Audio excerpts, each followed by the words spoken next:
एक समय था जब भारत और इटली के रिश्ते सिर्फ सीमित व्यापार तक ही नजर आते थे। दोनों देशों के बीच ना तो ज्यादा रणनीतिक जुड़ाव दिखता था और न ही राजनीतिक स्तर पर कोई बड़े साझेदारी दिखाई देती थी। यहाँ तक कि किसी भारतीय प्रधानमंत्री की इटली की द्विपक्षीय यात्रा को भी करीब 26 साल का लंबा इंतजार करना पड़ता था। लेकिन पिछले कुछ सालों में तस्वीर पूरी तरह बदल गई है। धीरे धीरे भारत और इटली के बीच भरोसा बढ़ा, नेताओं के बीच केमिस्ट्री मजबूत हुई और अब हालात ऐसे हैं कि यूरोप में इटली भारत के सबसे अहम रणनीतिक साझेदारों में गिना जाने लगा है। यही वजह है कि प्रधानमंत्री नरेंद्र मोदी की हालिया इटली दौरा बेहद खास माना जा रहा है। इस दौरे में भारत और इटली ने अपने रिश्तों को स्पेशल स्ट्रेटेजिक पार्टनरशिप तक पहुंचा दिया है। यानी अब दोनों देश सिर्फ दोस्त नहीं बल्कि हर बड़े और अहम सेक्टर में लंबे समय तक साथ काम करने वाले भरोसेमंद साझेदार बन चुके हैं। सबसे दिलचस्प बात यह रही कि इस बार सिर्फ बयानबाजी नहीं हुई बल्कि ऐसे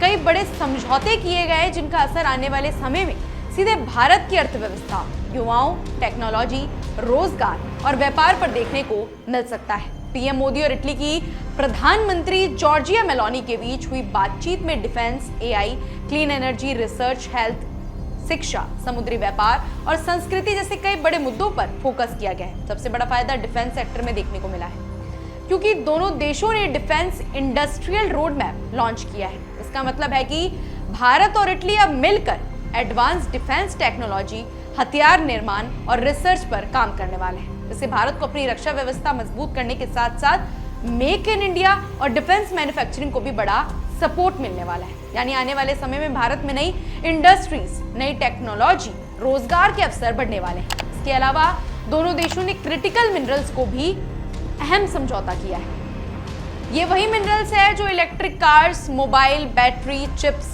और ग्रीन एनर्जी टेक्नोलॉजी में इस्तेमाल होती है। आज पूरी दुनिया इलेक्ट्रिक व्हीकल और क्लीन एनर्जी की तरफ बढ़ रही है। ऐसे में लिथियम और कोबाल्ट जैसे मिनरल्स पर मजबूत पकड़ भविष्य में बहुत बड़ा फायदा दे सकती है।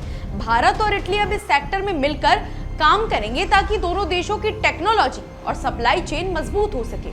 शिक्षा और रिसर्च सेक्टर में भी यह साझेदारी काफी अहम मानी जा रही है। भारतीय छात्रों और रिसर्चर्स को अब इटली की यूनिवर्सिटीज और एडवांस रिसर्च फैसिलिटीज तक बेहतर पहुंच मिलने वाली है। आईआईटीएम पुणे और इटली की सीएमसीसी के बीच क्लाइमेट रिसर्च पर हुआ समझौता भविष्य में जलवायु परिवर्तन और पर्यावरण से जुड़ी नई रिसर्च को बढ़ावा देगा।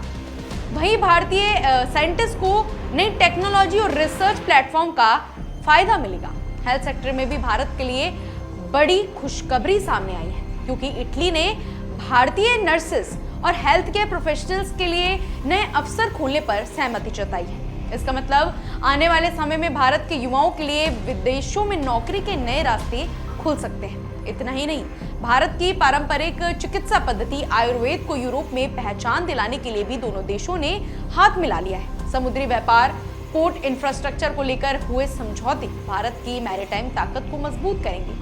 वहीं गुजरात के लोथल मरीन हेरिटेज प्रोजेक्ट में इटली का सहयोग भारत की समुद्री विरासत को दुनिया के सामने और बेहतर तरीके से पेश करने वाला है। कृषि क्षेत्र में नई टेक्नोलॉजी और स्किल डेवलपमेंट पर भी दोनों देशों ने साथ काम करने का फैसला कर लिया है, जिससे भारतीय किसानों को आधुनिक खेती में मदद मिल सकती है। खास बात यह भी है कि भारत और इटली ने 2027 को कल्चर एंड टूरिज्म ईयर के रूप में मानने का फैसला किया है, जिससे दोनों देशों के लोगों के बीच जुड़ाव और सांस्कृतिक रिश्ते और मजबूत होंगे। कुल मिलाकर देखें तो ये दौरा सिर्फ राजनीतिक मुलाकात नहीं थी बल्कि भारत और इटली ने मिलकर भविष्य की ऐसी साझेदारी की नींव रख दी है जो आने वाले समय में टेक्नोलॉजी, व्यापार, रोजगार, डिफेंस और वैश्विक राजनीति में भारत की ताकत को और बढ़ा सकती है। ऐसी अपडेट्स के लिए जुड़े रहिए हमारे चैनल द इंडिया मूव्स के साथ।